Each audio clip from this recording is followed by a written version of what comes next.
পশু চিকিৎসক ডাক্তৰ আবুল কালাম আজাদক 2024-25 বৰ্ষৰ বৰপেটা জিলাৰ শ্ৰেষ্ঠ ক্ষেত্ৰ পশু চিকিৎসকৰ বঁটা প্ৰদান। পশু চিকিৎসকসকলক উৎসাহ দিয়াৰ উদ্দেশ্যে অসম পশু চিকিৎসা পৰিষদে পোনপ্ৰথমবাৰৰ বাবে অনুষ্ঠিত কৰে বঁটা প্ৰদান অনুষ্ঠান।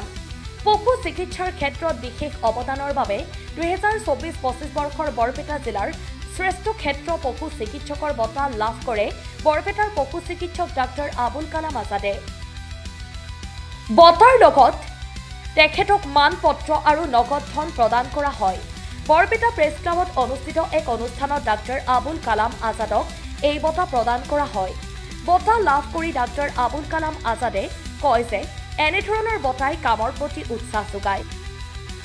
এই বঁটাই তেওঁ কামৰ প্ৰতি আৰু অধিক আগ্ৰহ বাঢ়িব বুলি মন্তব্য কৰে।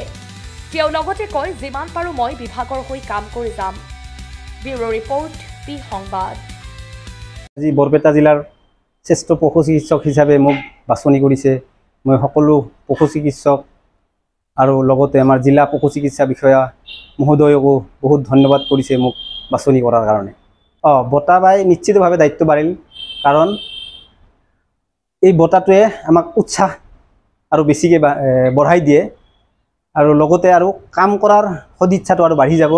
আৰু মই যিমান পাৰোঁ মই ডিপাৰ্টমেণ্টৰ হকে যিমানখিনি পাৰোঁ ভালকৈ কাম কৰাৰ কাৰণে চেষ্টা এটা কৰিম।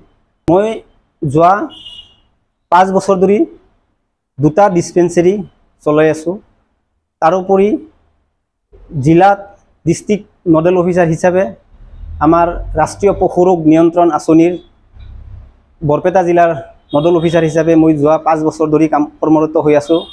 লগতে 2019 চনত হৈ যোৱা পশুধন পিয়লৰো নডেল অফিচাৰ আছিলোঁ আৰু 2025 চনত হৈ যোৱা পশুধন পিয়লৰো নডেল অফিচাৰ হিচাপে মই খুব সুন্দৰভাৱে কাম পৰিচালনা কৰিছোঁ আৰু এতিয়াও মই 2টা ডিছপেঞ্চেৰী চলাই আছোঁ।